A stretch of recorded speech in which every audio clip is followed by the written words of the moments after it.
Here's our keto bread cookbook. Today I'm going to be making wheat bread. It's on page 25 of the cookbook. If you have it and you want to pull it out, take a look and follow along.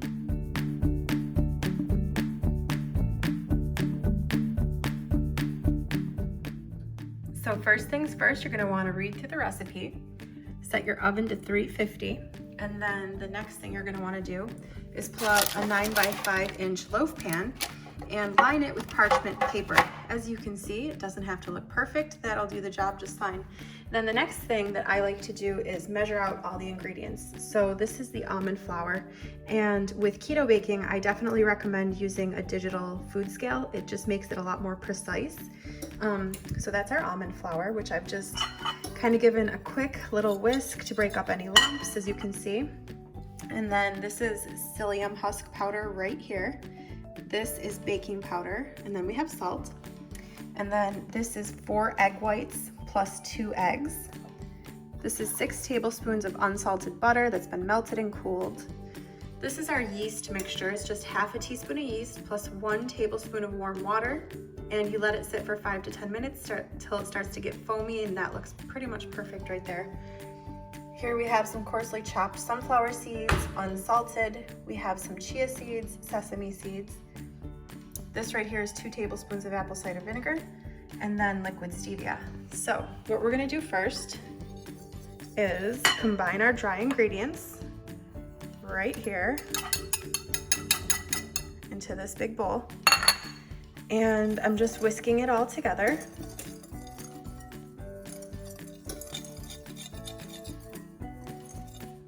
Okay, just like that. Just kind of get it all incorporated. Make sure you really don't see any lumps. There shouldn't be lumps, so try to break them up as best you can. It doesn't always work sifting almond flour because unlike wheat flour, it's a different texture. It's a little bit thicker. It's a little coarser, I'll say, and if you try to grind it more, sometimes you can turn your almond flour into almond butter, which of course we don't want, at least for this recipe. So now what I'm gonna do is turn on the kettle because we're gonna need half a cup of boiling water. So I'm gonna come back here to my wet ingredients, and like I said, this is 4 large egg whites and 2 large eggs. What I'm gonna do, I'm gonna poke the yolks real quick so that it should whisk up a little bit faster for me. Just give them a good whisk.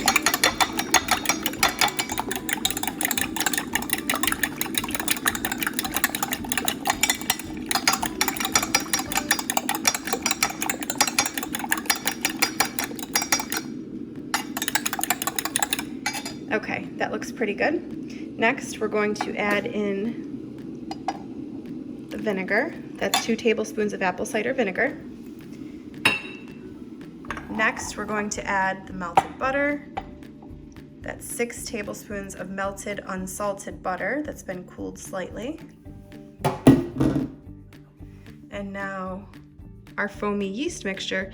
People always ask about yeast in keto baking because it's kind of a novel thing, but we use it because when we make bread, the first thing before we eat the bread, we smell the bread. And what does bread smell like? A lot of it is yeast. So in order to give us the full effect, the full bready aroma, we like to use yeast because it tries to simulate for all our senses the fact that, hey, this is bread. Okay, so that's mixed up. Next thing we're gonna do is add 10 drops of liquid stevia. You can use whatever brand you like.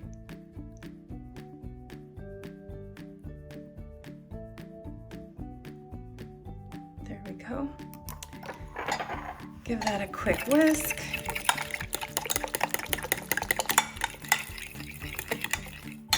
And now take our seed mixture, dump it into the dry ingredients, give it a quick whisk. And now we're gonna be switching out to a spatula for stirring. It'll just be easier that way.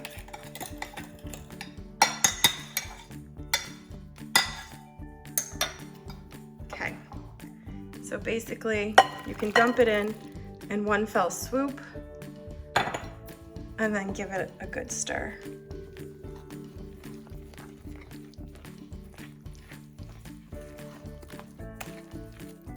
It's a very interesting dough. So psyllium husk powder, it's quite fibrous, and it actually helps mimic the texture of regular bread because, of course, without gluten, it can be hard to achieve the right bready texture. Okay, so I'm gonna put this like this just for a quick second and actually hold the bowl, stir this up properly.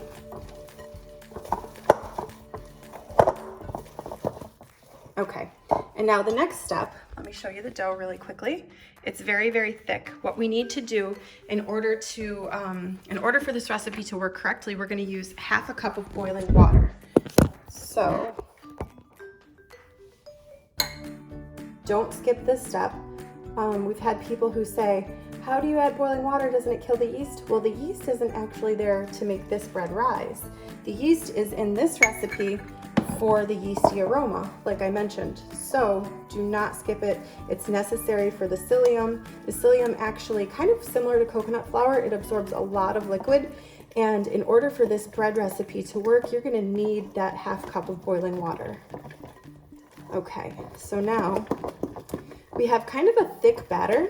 It's more similar to a cake batter, I'd say like a classic cake batter, than it is to a bread recipe, but this is exactly what we want. This is actually perfect. So you're gonna kind of work the dough a little bit, and then you'll see it thickens up too. The psyllium does absorb the water pretty quickly, and as it does, your batter will thicken. Okay, so I'm gonna show you how this looks. This is our bread batter. This is our bread dough, whatever you wanna call it. Okay, so now I'm going to pour it into here.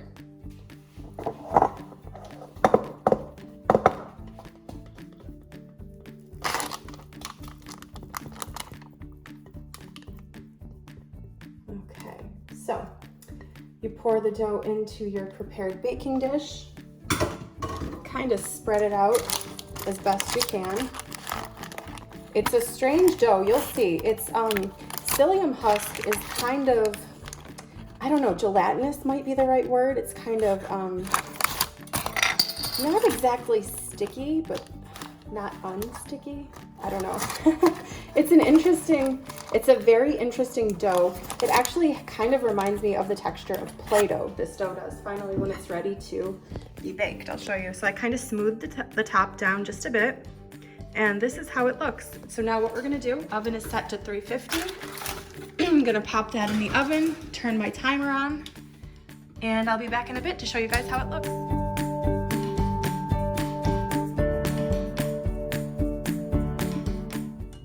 Okay, the bread has been in the oven for only 30 minutes, so it has at least another 30 to go, possibly 45, but I wanted to show you guys how gorgeous that is.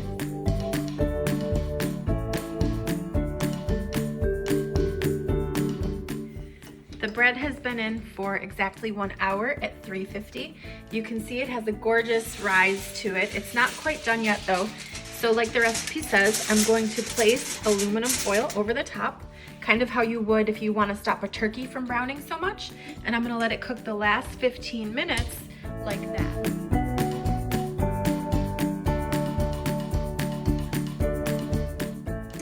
So the bread has been in for 75 minutes total. The last 15 minutes, it had this tinfoil tent on the top to prevent it from over browning. So I'm going to, you can see it's beautiful. It's a nice, has a beautiful rise to it. It's a gorgeous color. I'm gonna take it out and you can see it a little better. So the thing is, with every single keto bread I've made, and over the years, it's been a lot, especially after developing the Keto Bread cookbook recipes along with Lara, every single keto loaf I've made will fall a little bit after it cools. It's just part of keto baking. There's no gluten in there to keep the structure. So even though it has this beautiful rise right now, it's gonna fall a little bit when it cools, but I'm aware, and it's still gonna be bread-like. It's still gonna be delicious. It's just not gonna be this tall as it is right now.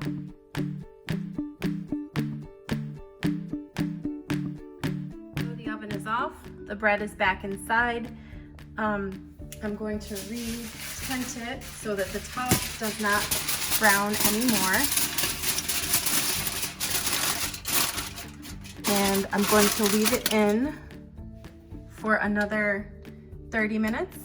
And then we're gonna pull it out, let it cool to room temperature before slicing and serving. So the bread has been in the oven cooling with the oven off for about 30 minutes.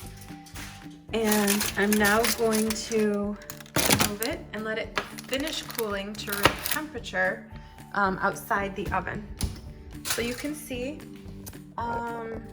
it did fall a little bit, but like I said, that's normal. It still has a really, really nice rise to it.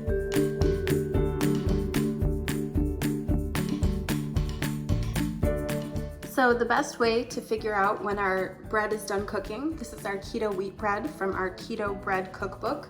The best way to figure out when it's done is actually, this is the color it'll be on the bottom, this nice golden brown. And then when you tap it, it'll sound hollow. Okay, so there you have it. There's no need to poke it with a toothpick or anything like that. This is actually, the hollow test is actually the best way to test this bread.